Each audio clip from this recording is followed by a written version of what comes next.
দুই হাত তুলে সৃষ্টিকর্তার কাছে নিজের জীবন ভিক্ষা চাচ্ছেন এক অসহায় নারী। জীবনের শেষ প্রান্তে এসে তার শরীরে বাসা বেঁধেছে মরণ ব্যাধি ক্যান্সার। প্রতিদিন কান্না, অনিশ্চিত আগামী আর দুঃসহ বাস্তবতার সঙ্গে লড়ছেন লালমনিরহাটের আদিতমারি উপজেলার এক সাহসী মা অলিমা বেগম। মহাখালী ঢাকা যাওয়ার কাছে, বগুড়া যাওয়ার কাছে টাকা বানো যাওয়ার পাইনি, দিলে পড়তে খাবার পাইছে, সেলে তো রুগী খাবারই পাইনি। 6 সন্তানের জননী তিনি। প্রায় 1 বছর আগে শারীরিক সমস্যায় ভুগতে শুরু করলে রংপুরের চিকিৎসকের মাধ্যমে জানা যায় তিনি আক্রান্ত ব্রেস্ট ক্যান্সারে। স্পর্শকাতর এই রোগ মানসিকভাবে ভেঙে দিয়েছে তাকে।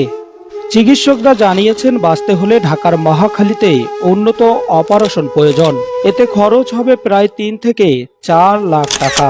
কিন্তু এই অর্থ জোগাড় করা যেন অলিমা বেগমের পরিবারের জন্য কল্পনারও বাইরে।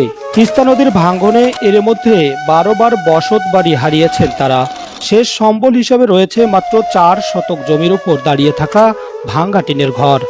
স্বামী হাবিবুর রহমান দিন মজুর কাজ করেন। কাজ না থাকলে চুলায় আগুন জ্বলে না, অনাহারে থাকতে হয় পুরো পরিবারকে। স্বামী ও 1 সন্তানের শরীরেও দেখা দিয়েছে হার্নিয়া রোগ। সংসারের হাল ধরতে গিয়ে সন্তানরা ঋণের বোঝায় জর্জরিত। পাওনাদারদের চাপে 2 ছেলে ঢাকায় পালিয়ে বেড়াচ্ছেন। মায়ের চিকিৎসায় সংসার চালানো সব মিলে দিশেহারা হয়ে পড়েছে পরিবারটি। চিকিৎসকের আশায় কখনো লালমনিরহাট, কখনো রংপুরের হাসপাতালগুলো ছুটে বেড়াচ্ছেন অলিমা বেগম। কিন্তু প্রতিবারেই সামনে এসে দাঁড়ায় একই প্রশ্ন, এই টাকার জোগান আসবে কোথা থেকে? সামনে তো কয়বার তোমার চিকিৎসা করবে, আমার বুদ্ধি নেই, ওটা হাত পাবার নেই, যাবারও পাবার নেই, তুমি এই অবস্থায় থাকলে থাকো, দিন থাকো। আসপড় শিখে এলো, ওটা কোন কথা কন, তোমরা গোর চেষ্টায় মানুষ চেষ্টা করো, চেষ্টা করতে করতে একটা বিষয় তোমার খায়, তোমরা এখন মানুষের বসতাম। এলাকাবাসীরাও তার পাশে দাঁড়ানোর চেষ্টা করছেন। তারাও আশাবাদী সৃষ্টিকর্তার অশেষ রহমতে একদিন এই রোগ নির্মূল হবে।